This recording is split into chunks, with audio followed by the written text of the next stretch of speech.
Alors, bonjour à tous. C'est un peu particulier pour moi de vous apporter un message sur Zoom. Je dois vous avouer que c'est pas évident. C'est ma première fois en tout cas. Alors, je vous demanderai un peu de bienveillance et d'indulgence à mon égard si je ne suis pas voilà, tout à fait à la hauteur. Tout d'abord, pour commencer ce moment de partage de la parole ensemble, je voudrais vous inviter à écouter un chant qui va vous faire comprendre le thème de ma prédication de ce matin.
Spring come and chill thy spirits by thine infants here. Disperse the gloomy clouds of night, and dense dark shadows put to flight. Rejoice, rejoice, Emmanuel shall come to thee, O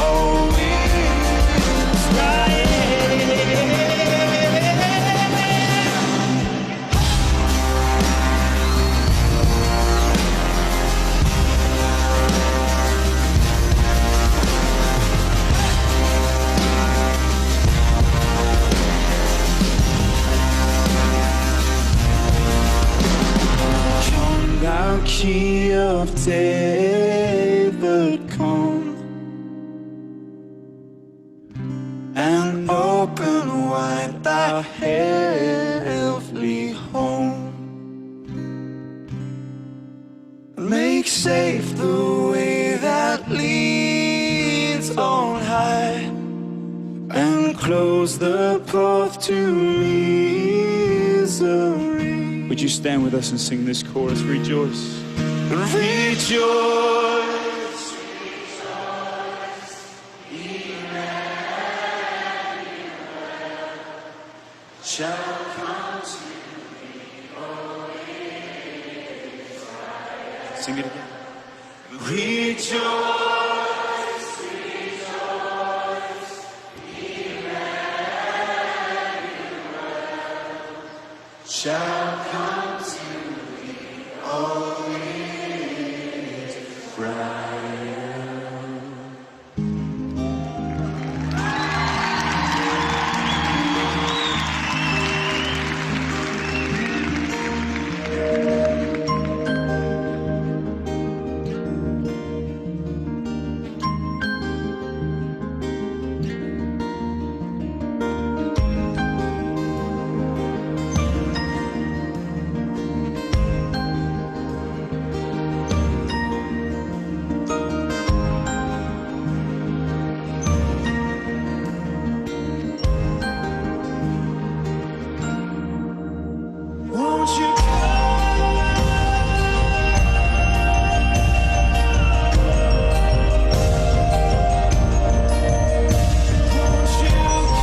Voilà, c'est peut-être pas le genre de musique que vous avez l'habitude d'écouter, mais pour les plus jeunes qui sont avec nous, les ados en tout cas, For King and Country est un groupe chrétien qui fait une musique un peu plus moderne. Et voilà, ça c'était un extrait de leur album de Noël.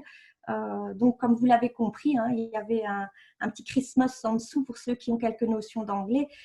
C'est bien de la période de Noël que nous allons parler aujourd'hui, parce que ça s'imposait presque à moi, parce que dans 5 jours, nous fêtons Noël. Donc, je me suis posé quelques questions. J'aimerais quand même que ce culte puisse un tout petit peu être interactif. Donc, à certains moments, notamment maintenant, je vais vous poser une question. Donc, n'hésitez pas à allumer votre micro et à me répondre. Donc voilà, dans 5 jours, nous fêtons Noël, comme je vous l'ai dit. Et pour beaucoup d'entre nous, la fête de Noël est synonyme de plein de choses. Donc, j'aimerais savoir de quoi peut être synonyme la fête de Noël pour vous. Vous devez mettre votre micro, parce que sinon, je ne vous entends pas. Personnellement, pardon, je me tais. Non, vas-y Dominique, je n'ai pas compris. Bon. Alors, personnellement, pour moi, c'est vraiment la fête de l'incarnation. C'est le moment de méditer sur l'humilité de Jésus-Christ et l'amour du Père qui donne son Fils à l'humanité. Il devient humain parmi les humains et pour venir nous chercher, mais il s'est profondément humilié. Donc, cette incarnation, pour moi, c'est vraiment le sujet à méditer et c'est pourquoi j'aime beaucoup le chant Minuit chrétien. Minuit chrétien, c'est un chant solennel qui nous rappelle toute cette descendance de Dieu sur la terre parmi nous. Voilà. Pour moi, c'est l'essentiel, l'amour de Dieu, du Père qui nous le donne, et l'amour du Fils qui s'humilie. Voilà. D'autres propositions?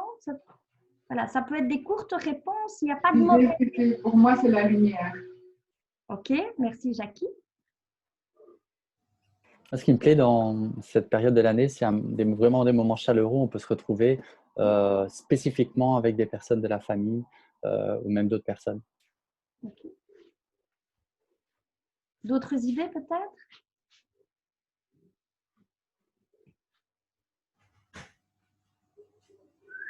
Mais si vous n'en avez pas d'autres, moi je vais...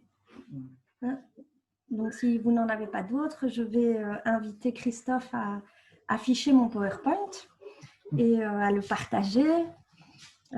J'ai intitulé le thème de cette réflexion biblique « Les lumières de Noël ». Donc, si Christophe peut l'afficher.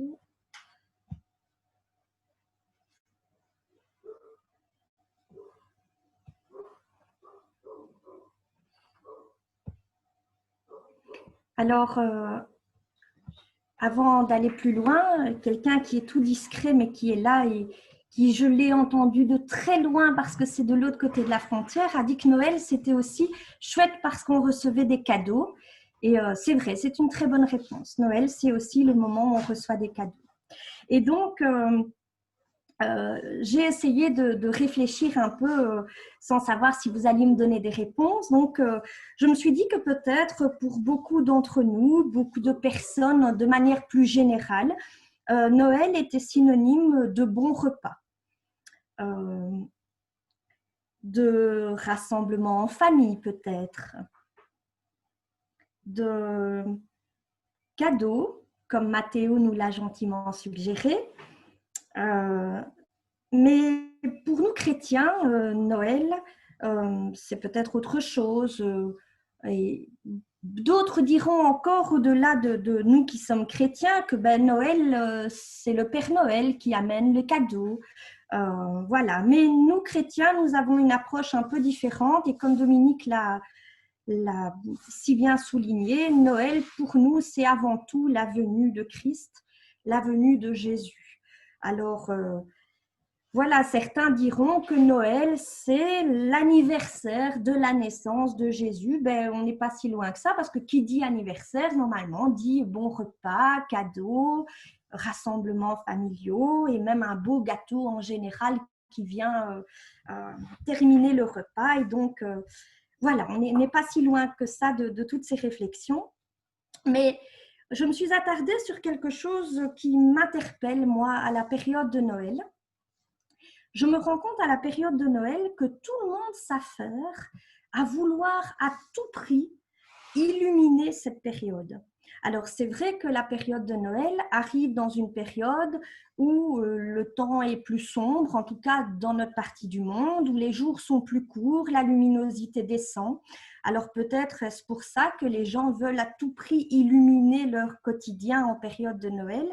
Et pour ce faire, eh bien, on use de tout un tas de stratagèmes. Alors, d'après vous, qu'est-ce qu'on peut utiliser, même si Christophe est allé un peu vite, comme stratagème pour illuminer la période de Noël? Alors là, je vous redonne la parole.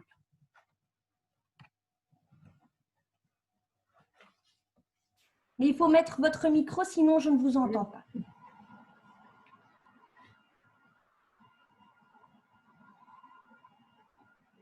Mais on allume aussi des bougies. Donc, Oui. On voit dans les rues ici qu'il y a de la lumière. Donc, c'est pour rappeler quand même que c'est un moment spécial.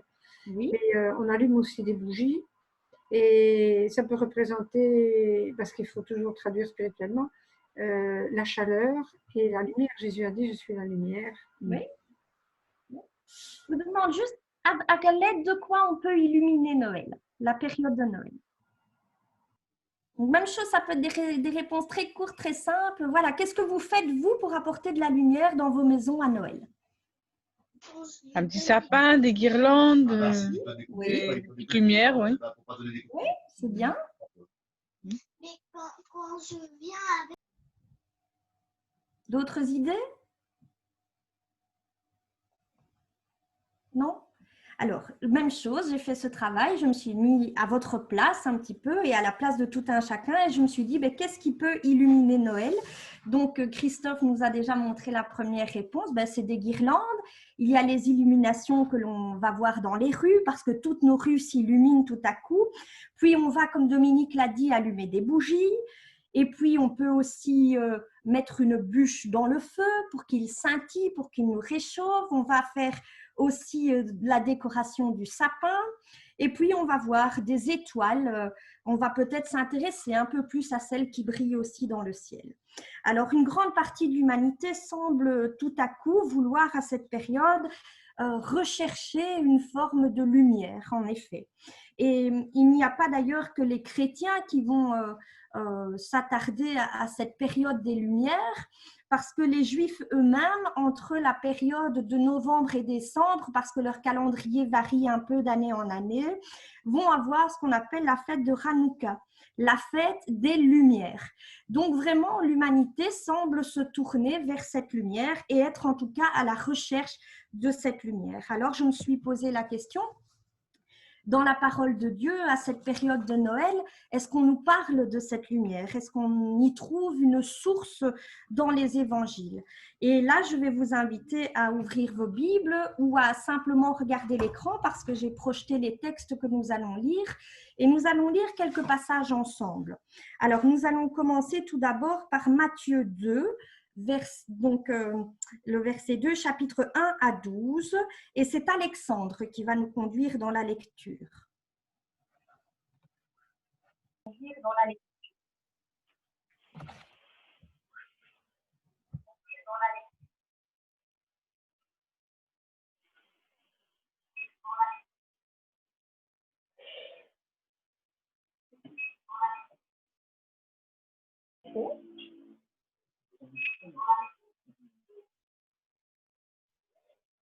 Jésus étant né à Bethléem en Judée, au temps du roi Hérode, voici des mages d'Orient arrivèrent à Jérusalem et dirent: Où est le roi des Juifs qui vient de naître? Car nous avons vu son étoile en Orient et nous sommes venus pour l'adorer. Le roi Hérode, ayant appris cela, fut troublé, et tout Jérusalem avec lui. Il assembla tous ses principaux sacrificateurs et les scribes du peuple, et il s'informa auprès d'eux où devait naître le Christ. Il assembla tous, Ils lui dirent à Bethléem en Judée, car voici ce qui a été écrit par le prophète. Et toi, Bethléem, terre de Juda, tu n'es certes pas la moindre entre les principales villes de Juda, car de toi sortira un chef qui paîtra l'Israël, mon peuple. Alors, Hérode fit appeler en secret les mages et s'enquit soigneusement auprès d'eux depuis combien de temps l'étoile brillait. Puis il envoya à Bethléem en disant: Allez et prenez des informations exactes sur le petit enfant. Quand vous l'aurez trouvé, faites-le moi savoir, afin que j'aille aussi moi-même l'adorer. Après avoir entendu le roi, ils partirent. Et voici, l'étoile qu'ils avaient vue en Orient marchait devant eux jusqu'à ce qu'étant arrivée au-dessus du lieu où était le petit enfant, elle s'arrêta. Quand ils aperçurent l'étoile, ils furent saisis d'une très grande joie. Ils entrèrent dans la maison, virent le petit enfant avec Marie, sa mère, se prosternèrent et l'adorèrent. Ils ouvrirent ensuite leur trésor et lui offrirent en présent de l'or, de l'encens et de la myrrhe. Puis, divinement avertis en songe de ne pas retourner. Merci Alexandre. Pour illustrer ce texte, je voudrais vous mettre une courte vidéo pour les plus jeunes.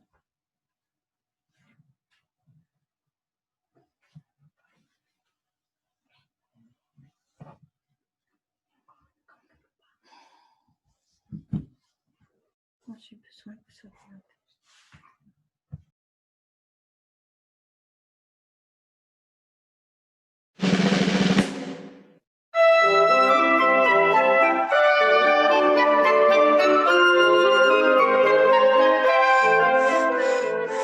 Zeb le chameau en a marre. Faisons une pause, il est tard. Suis l'étoile, lui dit son maître. Plus que quelques kilomètres. Oui, mais depuis bien des jours, Zeb porte les cadeaux, c'est lourd. Parfum, crème de premier choix et de l'or, c'est pour un roi. D'abord, faudrait le trouver, ce petit roi nouveau-né. Peut-être dans le palais.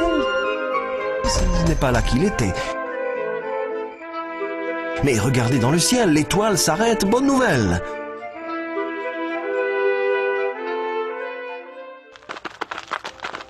Nous sommes enfin arrivés. Zeb court vite se présenter. Zeb dit: Jésus, c'était loin, j'ai dû marcher, mais c'est rien. Voilà des cadeaux pour toi. Viens, Jésus, et sois mon roi.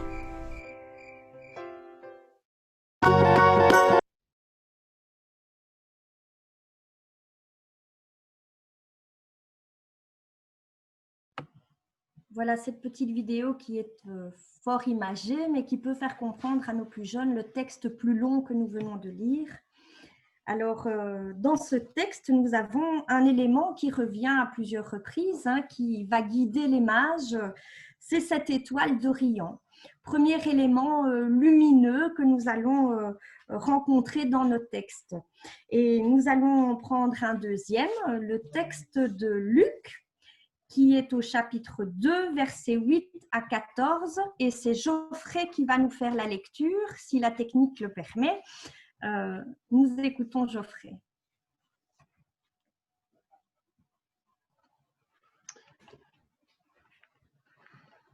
Il y avait dans cette même contrée des bergers qui passaient dans les champs les veilles de la nuit, pour garder leurs troupeaux.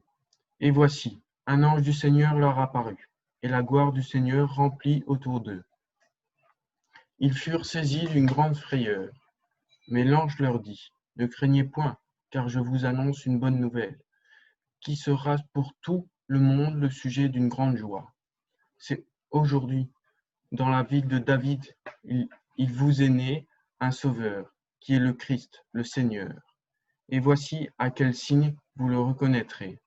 vous trouverez un enfant émailloté et couché dans une crèche. Et soudain, il se joignit à l'ange une multitude de l'armée céleste, louant Dieu et disant « Gloire à Dieu dans les lieux très hauts, et paix sur la terre parmi les hommes qui agréent. » Alors, merci Geoffrey pour ce texte qui va aussi être illustré par une petite vidéo pour les plus jeunes.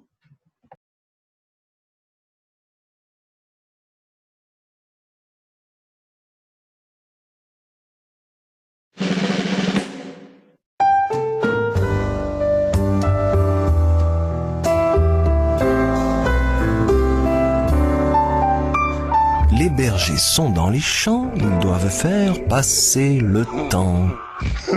Car c'est ennuyant la nuit, alors ils parlent et ils rient. Mais soudain, dans la nuit noire, un messager vient les voir. Écoutez-moi les amis, un roi est né près d'ici. Ensuite arrivent d'autres anges, c'est un concert de louanges. Pour Jésus, le Fils de Dieu, un cadeau venu des cieux. Un berger décide d'agir. Camarades, il faut partir. Ils rassemblent leurs moutons, tant pis s'ils ne sentent pas bon, oui.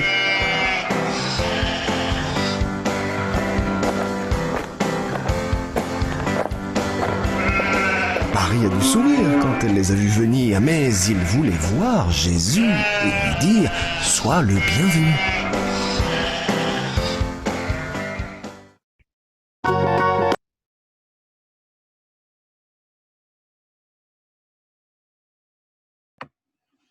Voilà, ces petites illustrations pour nos textes. Nous nous rendrons compte en continuant. Donc, tout d'abord, pour revenir au texte que nous avons lu, donc sur l'histoire des bergers qui sont divinement avertis de la venue de Jésus par les anges, eh bien, on pourrait se demander qu'est-ce qu'il y a de lumineux dans cette partie du texte. Eh bien, les anges resplendissaient de la gloire de Dieu. On dit qu'ils sont même effrayés. Donc, j'ose imaginer qu'il devait y avoir peut-être une grande lumière autour d'eux.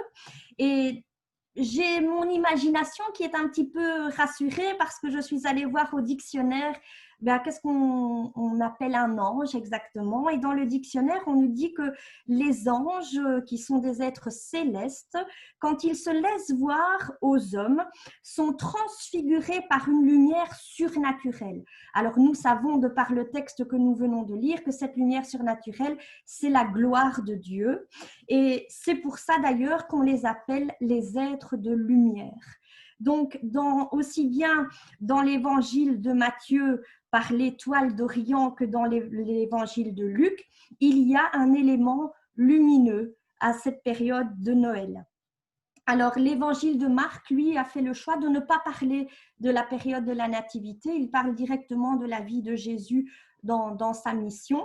Donc, nous ne pourrions rien lire dans l'évangile de Marc, mais par contre, nous allons lire dans l'évangile de Jean ce qui nous est dit sur la nativité, sur la naissance de Jésus. Et c'est Mélissa qui va nous conduire dans la lecture. Et nous allons lire Jean 1, versets 1 à 13. Au commencement était la parole, et la parole était avec Dieu, et la parole était Dieu. Elle était au commencement avec Dieu, toutes choses ont été faites par elle, et rien de ce qui a été fait n'a été fait sans elle. En elle était la vie, et la vie était la lumière des hommes. La lumière luit dans les ténèbres, et les ténèbres ne l'ont point reçue. Il y a eu un homme envoyé de Dieu, son nom était Jean. Il vint pour servir de témoin, pour rendre témoignage à la lumière, afin que tout crusse par lui. Il n'était pas la lumière, mais il fut envoyé pour rendre témoignage à la lumière. Cette lumière était la véritable lumière, qui éclaire tout homme venant dans le monde.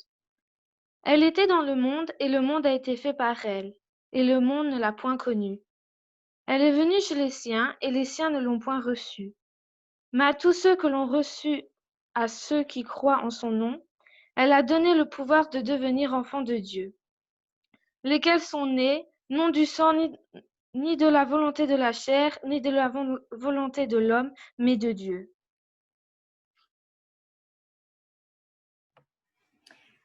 merci Mélissa. Donc ici dans ce texte, on nous dit que la lumière, c'est Jésus lui-même. Non seulement il est la lumière, mais il est une lumière particulière parce que cette lumière, c'est la lumière qui éclaire tout homme. Et Jésus, pourtant, est arrivé de manière presque incognito. Si on lit dans Luc 2, versets 1 à 7, on va voir comment Jésus est arrivé. En ces temps-là, parut un édit de César Auguste ordonnant un recensement de toute la terre. Ce premier recensement eut lieu pendant que Quirinius était gouverneur de Syrie. Tous allaient se faire inscrire, chacun dans sa ville. Joseph aussi monta de la Galilée, de la ville de Nazareth, pour se rendre en Judée dans la ville de David, appelée Bethléem, parce qu'il était de la maison et de la famille de David, afin de se faire inscrire avec Marie, sa fiancée, qui était enceinte. Pendant qu'ils étaient là, le temps où Marie devait accoucher arriva, et elle enfanta son fils premier-né. Elle l'emmaillota et le coucha dans une crèche, parce qu'il n'y avait pas de place pour eux dans l'hôtellerie. Alors, vous allez me dire, tu as lu tout un texte, mais je vais me concentrer sur la dernière phrase de ce texte, parce qu'il n'y avait pas de place pour eux dans l'hôtellerie.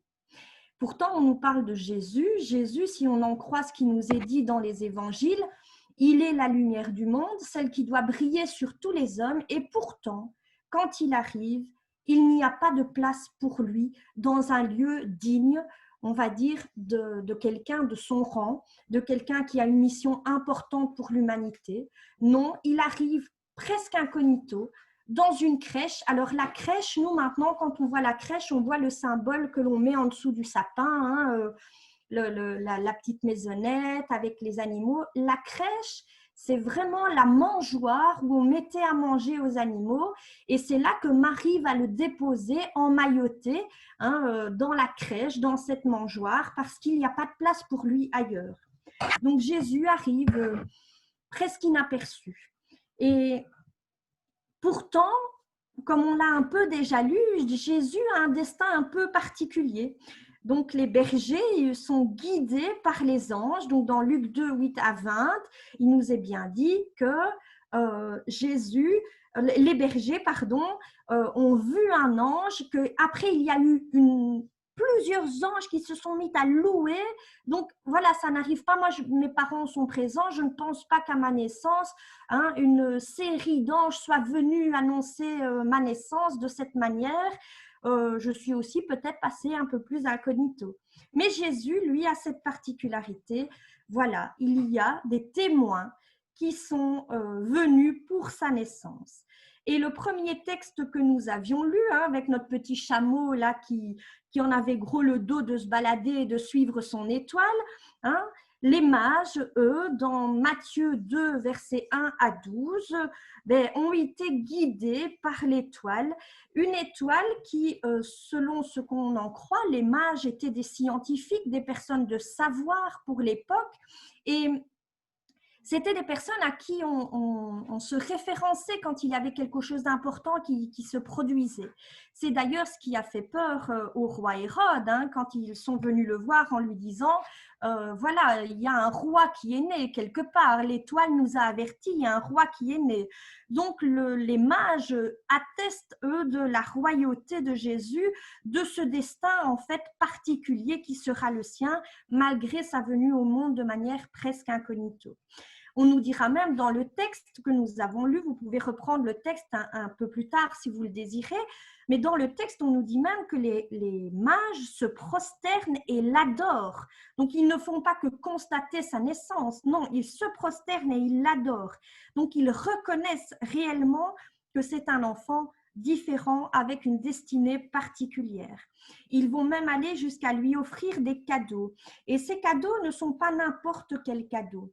Ce ne sont pas un petit pyjama ou un petit doudou comme on pourrait le faire maintenant, mais ce sont des biens précieux. Je vous m'excuse, il y a mon chien qui aboie, il participe au culte. Donc, c'est bien précieux. Donc, on nous dit que c'est de l'or, de l'encens et de la myrrhe.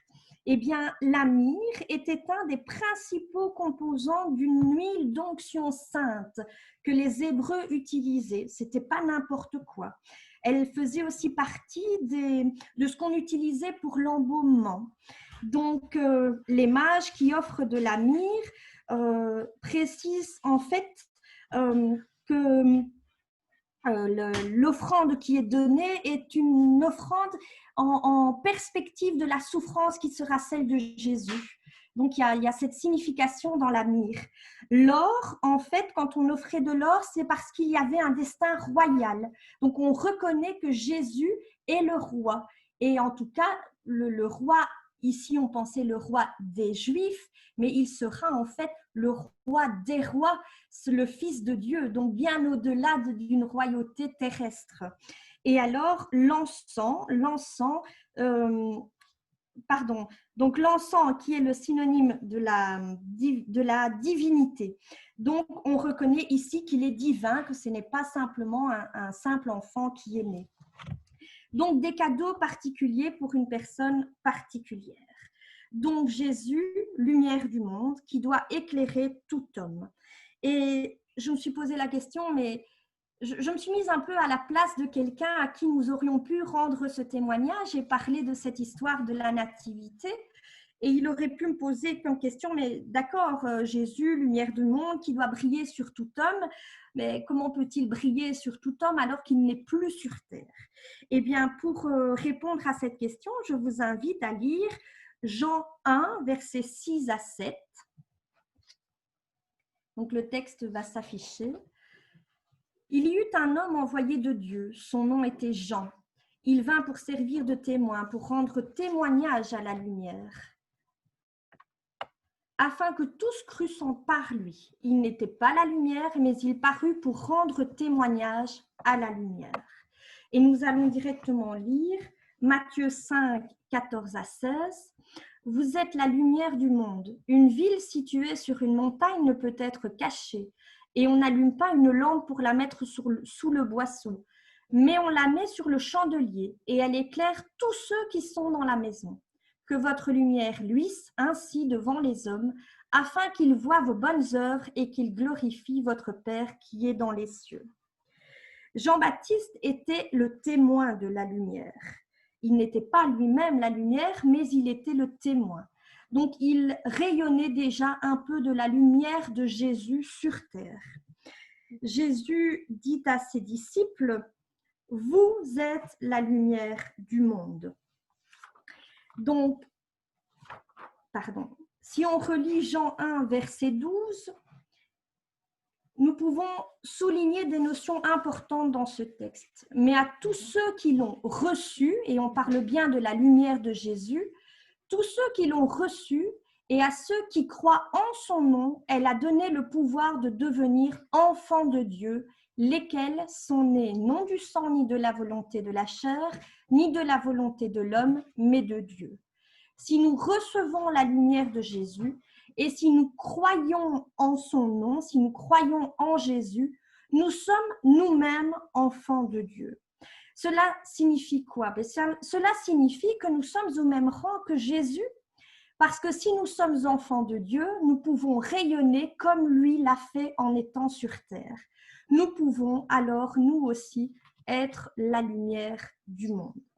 Alors, dans Matthieu 5, verset 16, il est dit « Que votre lumière luise ainsi devant les hommes, afin qu'ils voient vos bonnes œuvres et qu'ils glorifient votre Père qui est dans les cieux. » Donc, si nous sommes enfants de Dieu, nous avons ce devoir de briller de notre mieux. Tiens, ça me rappelle un petit quelque chose. Ça, il y a quelques années, j'ai dû passer une promesse qui me disait que je dois briller de mon mieux. Je pense que Mathéo, il doit s'en souvenir, je pense. Et pas que lui d'ailleurs, plein d'autres ici derrière les écrans.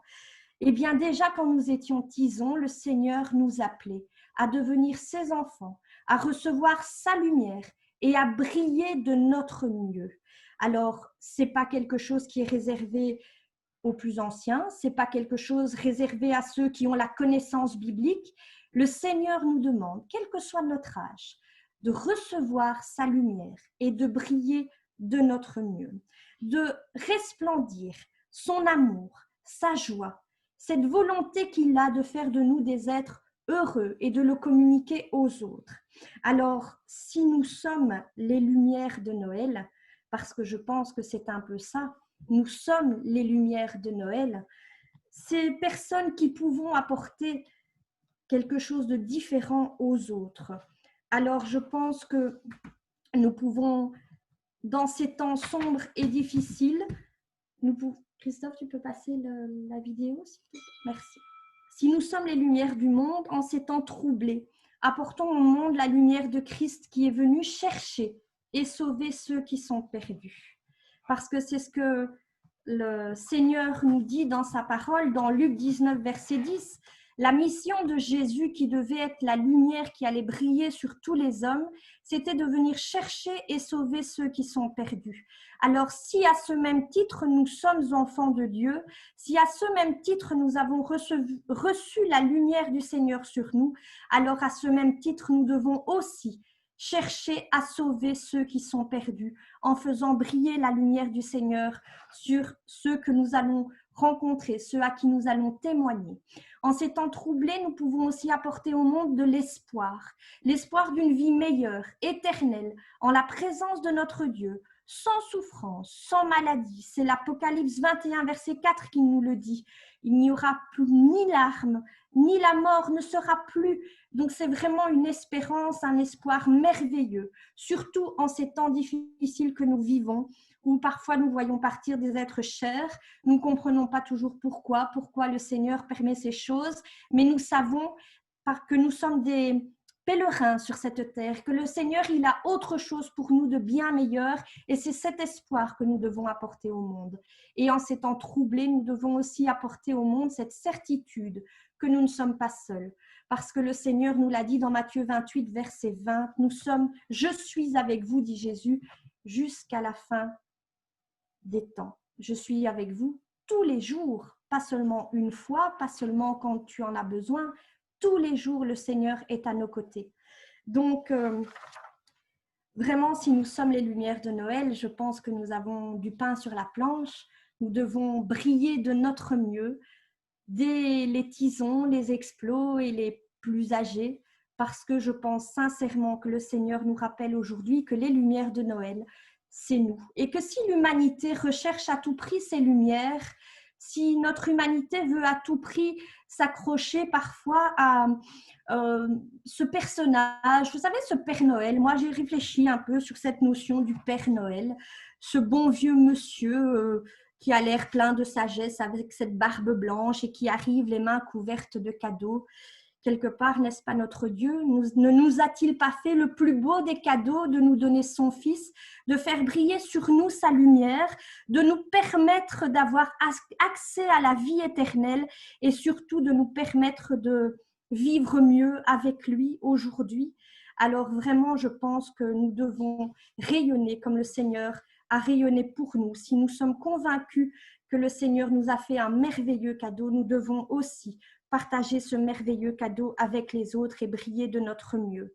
Et maintenant, je voudrais juste m'adresser peut-être aux personnes qui n'ont pas encore reçu cette lumière de Noël, qui n'ont pas encore reçu cette lumière de Jésus dans leur vie. Je pense que c'est pas grave si vous ne l'avez pas reçu, parce qu'il n'est jamais trop tard avec Jésus. Il est dit dans l'Apocalypse, chapitre 3, verset 20, que Jésus se tient à la porte et il frappe. Si quelqu'un entend ma voix et ouvre la porte, j'entrerai chez lui et je souperai avec lui et lui avec moi. Je trouve ce texte mieux parce que le Seigneur est toujours à la porte. Oh, on ne l'ouvre pas tout le temps. Peut-être un jour l'avons-nous ouverte, entrouverte, mais il est peut-être temps maintenant de l'ouvrir pleinement.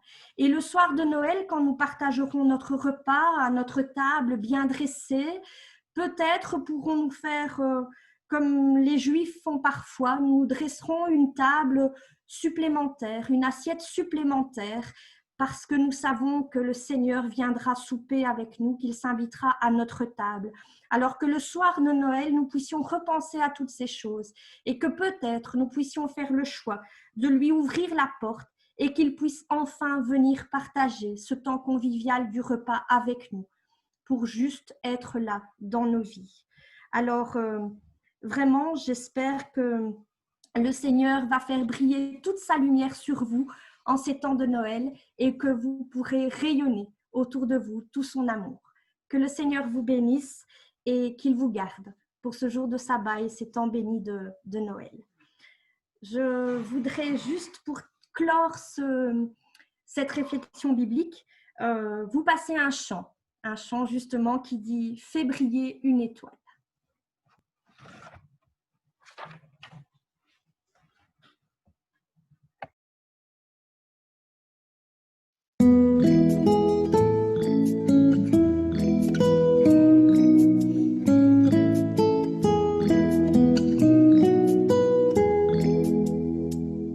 Allume une étoile au plus noir de la nuit.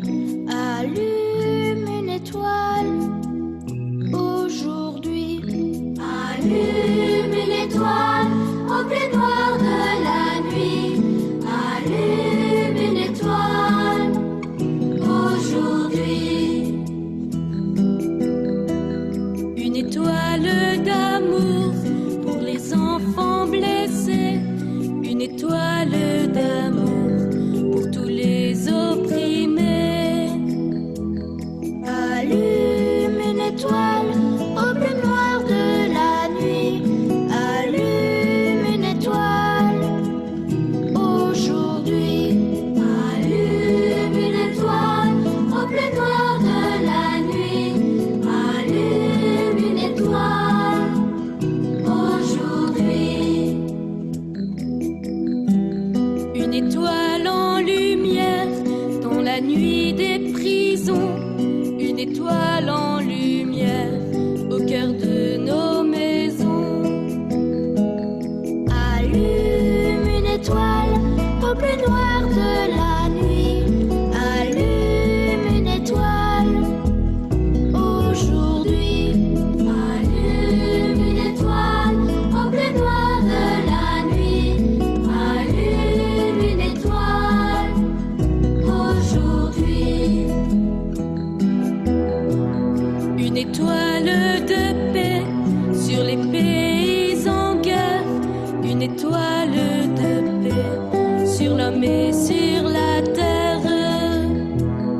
Allume une étoile au plus noir de la nuit. Allume une étoile aujourd'hui. Allume une étoile au plus noir de la nuit. Allume une étoile aujourd'hui.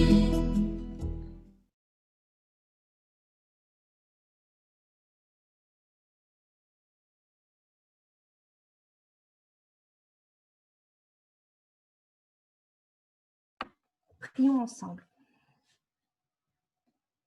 Père éternel, Dieu Tout-Puissant, je voudrais te rendre grâce ce matin de nous rappeler que tu es la lumière qui veut briller sur tous les hommes, que tu veux briller sur chacune de nos vies, Seigneur, et nous permettre à notre tour de briller sur le monde.